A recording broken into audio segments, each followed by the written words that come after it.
माननीय मुख्यमंत्री श्री सुखविंदर सिंह सुक्खू जी द्वारा हिमाचल प्रदेश के लिए 2026-27 का जो बजट प्रस्तुत किया है वो वास्तव में हिमाचल प्रदेश को पीछे ले जाने वाला बजट है, बैक गियर का बजट है।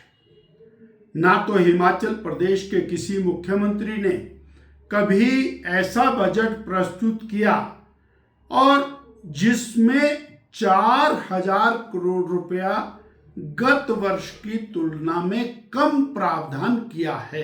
अर्थात हिमाचल प्रदेश की सभी विकासात्मक योजनाओं के धन में भारी भरकम कटौती होने वाली है और ये जो 4,000 करोड़ रुपए की कटौती है, इसका प्रभाव हर योजना और हर विकास कार्य के ऊपर निरंतर दिखाई देगा।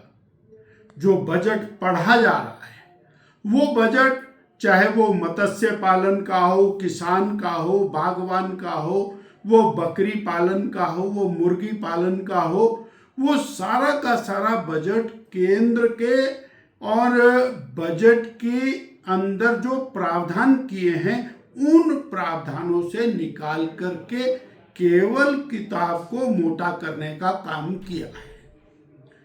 हमें एक बात स्पष्ट रूप में कहनी है कि 3.5 साल यानी 3 बजट लगातार केंद्र की मोदी सरकार को गाली देकर के सुखविंदर सिंह सुक्खू की सरकार ने बिताए हैं और चौथे साल का बजट भी माननीय मोदी जी और केंद्र की सरकार को बुरा भला कह करके इन्होंने बजट की शुरुआत की है।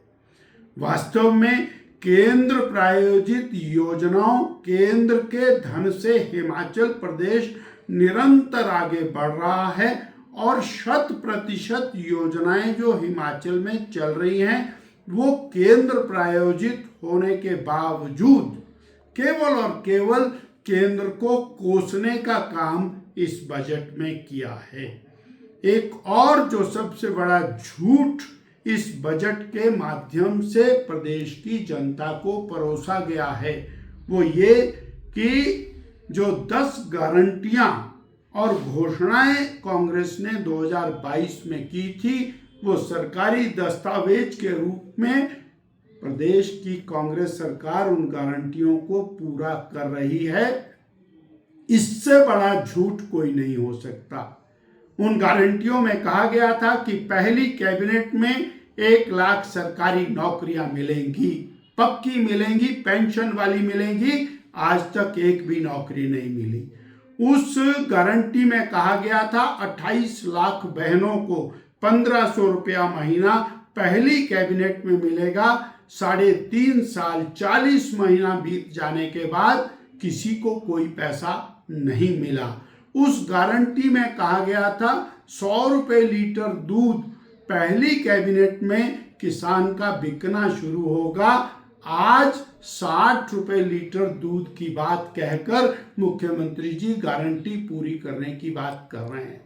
किसानों के साथ, बेरोजगारों के साथ, बहनों के साथ निरंतर भद्दा मजाक इस बजट में एक बार फिर किया गया है और 5 लाख रोजगार सृजन करने की बात जो उस गारंटी और घोषणा पत्र में की गई थी वो कहीं पर दिखाई नहीं देती है और प्रदेश की जनता के लिए एक खोखले आंकड़े प्रस्तुत करने के अलावा इस बजट के अंदर कुछ भी नहीं है।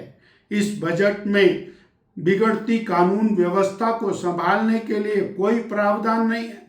जिस प्रकार से माफिया राज प्रदेश के अंदर फैला है उसके नियंत्रण करने के लिए कोई प्रावधान नहीं है।